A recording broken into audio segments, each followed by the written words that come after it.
Pemirsa, selamat datang kembali di Investa News bersama saya Gadias Retnandalas yang akan menemani Anda selama beberapa menit ke depan untuk membahas seputar dunia investasi edisi Kamis 20 Oktober 2022. Berita pertama pada hari ini, indeks harga saham gabungan melaju ke zona hijau dan mengakhiri perdagangan dengan apresiasi menuju level 6.860,42. IHSG sempat menyentuh level terendah harian di posisi 6.806,11 dan level tertinggi harian pada 6.883,92. Hampir seluruh indeks sektoral mengalami penguatan, hanya sektor energi yang tertekan 0,74%. Sementara sektor keuangan naik paling moncer sebesar 1,39% dan diikuti sektor barang konsumen primer yang turut menguat 1,29%. Kapitalisasi pasar meningkat ke posisi 9.139,81 triliun rupiah dan saham yang ditransaksikan sebanyak 20,18 miliar lembar saham dengan nilai 13,2 triliun rupiah. Saham yang paling banyak diperdagangkan yakni saham grup BUMN Tambang, PT Bukit Asam yang mengakuisisi PLTU Pelabuhan Ratu milik PLN. Total transaksi sahamnya mencapai 682,37 miliar rupiah.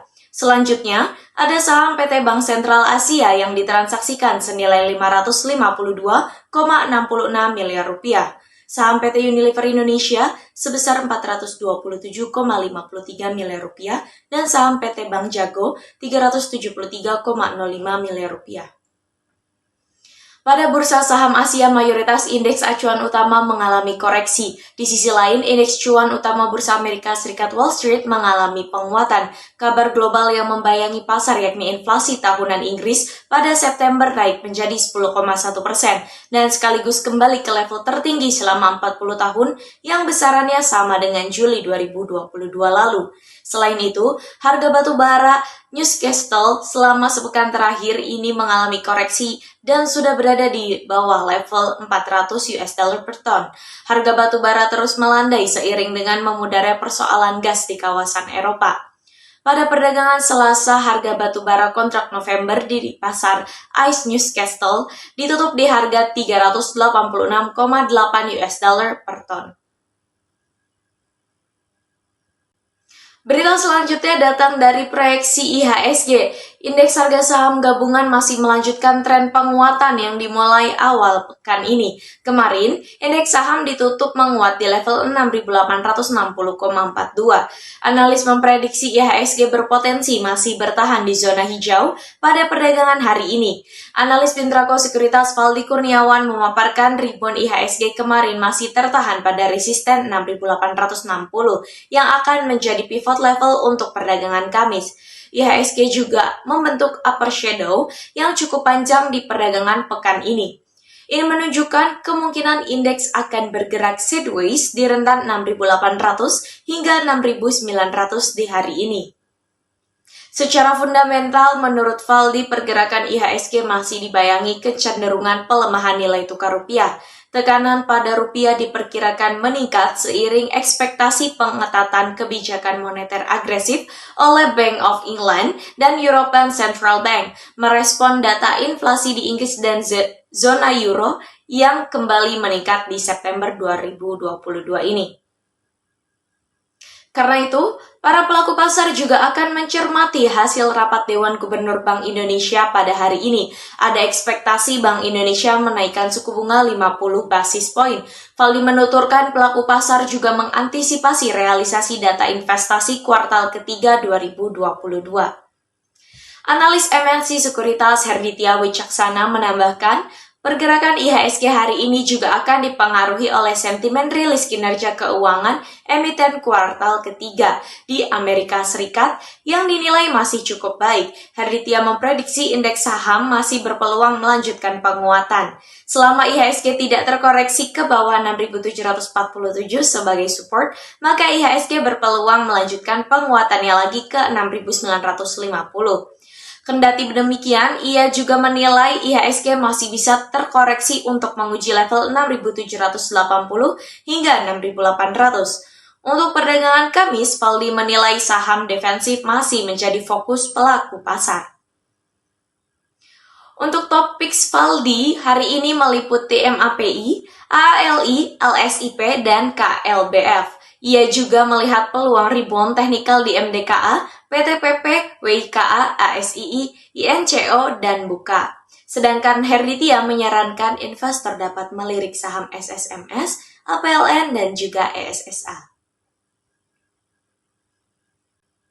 Kita beralih pada sektor komoditas, ada harga emas global yang terpantau melemah pada perdagangan Rabu. Pergerakan harga emas terbebani adanya ekspektasi kenaikan suku bunga The Fed yang lebih besar.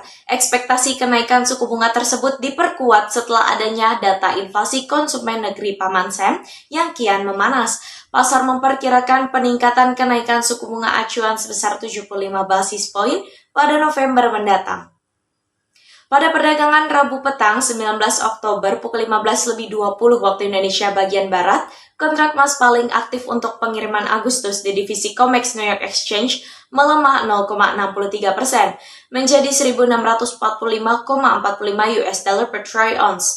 Di pasar spot harga emas melemah 0,72% ke level 1.640,48 US dollar per troy ounce. Sementara untuk indeks dolar Amerika Serikat menguat ke level 112,28 US dollar. Dari dalam negeri, harga dasar emas 24 karat antam ukuran 1 gram dibanderol Rp940.000 tidak berubah dari posisi perdagangan sebelumnya.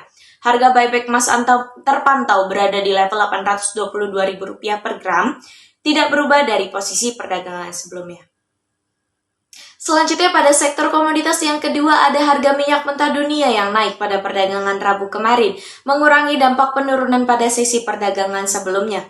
Kenaikan harga terutama disebabkan oleh kekhawatiran ketatnya pasokan di tengah menipisnya persediaan minyak Amerika Serikat, serta tanda-tanda peningkatan permintaan dari China sebagai importir minyak utama juga menjadi sentimen pendorong harga komoditas tersebut. Pada perdagangan Rabu 19 Oktober pukul 15.40 waktu Indonesia bagian Barat, harga minyak West Texas Intermediate untuk pengiriman November menguat 0,10% menjadi 82,90 US dollar per barel di New York Mercantile Exchange. Adapun harga minyak mentah Brent untuk pengiriman Desember 2022 juga menguat 0,19% ke level 90,20 US dollar per barel di London Ice Futures Exchange. Sementara itu, berdasarkan data dari American Petroleum Institute, pada Selasa stok minyak mentah Amerika Serikat dilaporkan turun sekitar 1,3 juta barel untuk pekan yang berakhir 14 Oktober. Kenaikan harga minyak turut ditopang oleh tanda-tanda kebangkitan permintaan China, larangan Uni Eropa terhadap produk minyak Rusia, dan pengurangan produksi dari para pengekspor yang tergabung dalam OPEC sebesar 2 juta barel per hari juga turut membuat harga terus bergerak naik.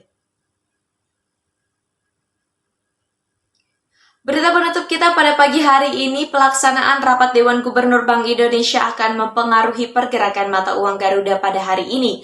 Para analis menilai pelaku pasar akan cenderung wait and see pada hari ini. Pelaku pasar masih cukup yakin bahwa Bank Indonesia akan menaikkan suku bunga setidaknya 25 basis poin pada hari ini. Meski kenaikan suku bunga akan memperlebar spread antara Bank Indonesia 7 Days Repo Rate dengan Fed Fund Rate, analis menilai dampak hasil rapat Dewan Gubernur Bank Indonesia ke nilai tukar rupiah tidak signifikan. Hasil rapat petinggi Bank Sentral dalam negeri ini akan menjadi panduan bagi pelaku pasar terkait arah kebijakan moneter Indonesia ke depan. Pasar akan mencermati panduan dari Bank Indonesia, akan tetapi mungkin tidak terlalu berpengaruh terhadap rupiah, tutur Sutopo Widodo, Presiden Komisioner HFX Internasional berjangka. Ekonom Bank Mandiri Reni Eka Putri menambahkan The Fed juga masih hawkish, capital outflow masih bisa berlanjut di pasar domestik. Sutopo menganalisa hari ini rupiah akan bergerak antara 15.480 hingga 15.550 rupiah. Prediksi Reni rupiah bergerak di kisaran 15.425 hingga 15.512 rupiah per dolar Amerika Serikat. Berita tersebut sekaligus menjadi berita penutup kita pada perjumpaan kali ini. Saya Gadia Sratnandala pamit undur diri, sampai jumpa.